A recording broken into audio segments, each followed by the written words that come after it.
Hello everyone, welcome to my channel. Hi, আমি সাবানা। তোমরা সবাই কেমন আছো বন্ধুরা? আশা করছি ভালো আছো। আমি তো খুবই ভালো আছি। আবারও একটা লং ব্লগে তোমাদের সকলকে জানাই শুভেচ্ছা। ঈদ তো অনেক দিন আগেই কেটে গিয়েছে, কিন্তু ঈদের লং ব্লগ তোমাদের সঙ্গে পোস্ট করা হয়নি। ঈদে কি কি খেলা হয়েছিল, কত কি প্রাইজ দেওয়া হয়েছিল, সব কিছু তোমাদের সঙ্গে আজকে শেয়ার করে। দুপুর 3টে থেকে খেলাধুলা স্টার্ট করেছিল। ফার্স্ট বাচ্চাদের হচ্ছিল মিউজিক্যাল বল, তারপরে বাচ্চাদেরটা কমপ্লিট হয়ে যাওয়ার পরেই আমরা বড়রা বসে গিয়েছিলাম মিউজিক্যাল বল খেলতে।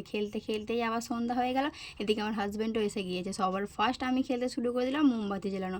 এই খেলাটা খেলতে গিয়ে আমার হাতটা তো পুড়ে গিয়েছে। আমি ট্রাই করেছিলাম বলে আমার হাজব্যান্ডও ট্রাই করলো। এই খেলাটা কমপ্লিট হতে না হতেই আবার হাঁড়ি ভাঙা খেলা হয়ে গেল। হাঁড়ি ভাঙা খেলাটা স্টার্ট করতে খুবই তো মজা হচ্ছিল। সবাই মিলে এসে একবার করে খেলছিল, আর আমি বাবুকে বলছিলাম তুমিও খেলো। তাই বাবু ফার্স্ট গিয়ে ট্রাই করলো, ও তো মেরেই দিল। আমি তো ভাবতেই পারিনি যে বাবু চোখ বন্ধ করে কীভাবে হাঁড়িটা ভেঙেই ফেলো। তারপরে আমার হাজব্যান্ড, উনি তো কিছুই পারে না। বুনুকে বলছিলাম যে তুই গিয়ে খেলো, ও খেললো না। এটা আমার দেওর, ও খেলতে এসেছিলো। ও খেলতে গিয়ে কি মজার একটা বিষয় করে দিল দেখো, হাঁড়িটা ফাটাতে গিয়ে নিজেই শুয়ে পড়েছে। আমার মেয়ে আর আমি তো হেসেই পুরো পাগল। এবারে চলে এসেছে ইয়াং ছেলেদের আর বিবাহিত ছেলেদের দড়ি টানাটানি খেলা। এদিকে তো আমরা সবাই চেঁচিয়ে পাগল, শুধু বলছিলাম যে দেখা যাক আজকে কারা যেতে, ইয়াংরা জিতে না বিয়েওয়ালারা যেতে। ফাইনালি জিতে গেল বিয়েওয়ালারা। আর পরের দিনের ফার্স্ট খেলা ছিল মিউজিক্যাল চেয়ার। এদিকে বুনুরা তো অংশগ্রহণ করেছে, আমি আর মেয়ে শুধু ওদেরকে উৎসাহ দিচ্ছিলাম। তারপরে আমরাও 3 জায়গায় নেমে পড়লাম, চলো ওরা খেলছে আর আমরা খেলবো না, সবাই মিলে খেলছিলাম। কিন্তু আমি ফার্স্ট রাউন্ডেই আউট হয়ে গেলাম। এদিকে বাবুরা সব লেখালেখি করছে, কে কী হলো না হলো সব না লিখে রেখে দিলে প্রাইজ বিতরণের সময় আবার মাথা খারাপ হয়ে যাবে।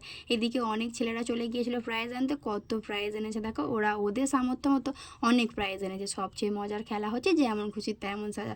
আমার বাবুকে দেখো কত সুন্দর লাগছে, সেবাশ্রয় খুলে বসেছে। তোমরা যদি কেউ চিকিৎসা করতে চাও আমার বাবুর কাছে চলে এসো। অনেক রকম অনেক কিছু সেজেছিল, সব কিছু নাম বলা তো সম্ভব না। এটা হচ্ছে শেখ হাসিনা সেজেছিল, এই প্রতিবন্ধী। আরও কতজন কত কী সেজেছিল আমি ঠিকভাবে বলতে পারছি না। আর সবচেয়ে ইন্টারেস্ট লেগেছিলো এই হিজড়া সেজেছিল। দেখো হিজড়াটাকে কেমন লাগছে, এটা আমার দেওর। সবাই মিলে তো খুব এনজয় করছিলাম খেলাধুলা। তোমরা বলো কেমন এনজয় করছো? তোমাদের ওখানে ঈদের সময় কি মেলা টেলা হচ্ছিল বা খেলাধুলা হচ্ছিল? আমাদের এখানে তো প্রচণ্ড পরিমাণে আনন্দ করেছি আমরা 3 দিন। আমাদের ছোট পাড়া হলে কী হবে, আমরা সবাই মিলে খুব আনন্দ মজা ঠাট্টা করে 3টে দিন পার করেছি। এবারে ফাইনালি 3 দিনের অপেক্ষার অবসান ঘটলো। এবারে দেয়া হবে প্রাইজ বিতরণ। ফার্স্ট প্রাইজ তো আমাকে দিয়ে দিচ্ছে। আমি মোমবাতি খেলাতে থার্ড হয়েছিলাম, হাত পুড়িয়ে কিছু তো একটা হয়েছিলাম। হাজব্যান্ড তো কিছুই হলো না। এদিকে আমার মেয়েকে যেমন খুশি তেমন সাজাতে বিড়াল সাজিয়েছিলাম। ওর পাপার হাত থেকে প্রাইজটা নিয়ে ও আনন্দই আত্মহারা হয়ে গেলো। সকলকে দেখাচ্ছে দেখো আমি কি প্রাইজ পেয়েছি। এবারে তো বাবু হয়েছে থার্ড, ও সেবাশ্রয় খুলেছিল আর তাই ওকে থার্ড করা হয়েছে। ওর গিফটটা তো খুব সুন্দর, অনেক বড় গিফট। আর বাবু গিফট পেয়েছে, ওর পাপা তো ভীষণ খুশি, শুধু ফটো তুলতেই ব্যস্ত। আর ও গিফটটা নিয়ে সবার ফার্স্ট আমাদের কাছে চলে এসেছিলো, দেখো মা আমি কি পেয়েছি তুমি খুলে দেখো। তো আমার দেওরকে যেমন খুশি তেমন সাজাতে সাজিয়ে দিয়েছিলাম আমি, আর ও ফার্স্ট হয়েছে।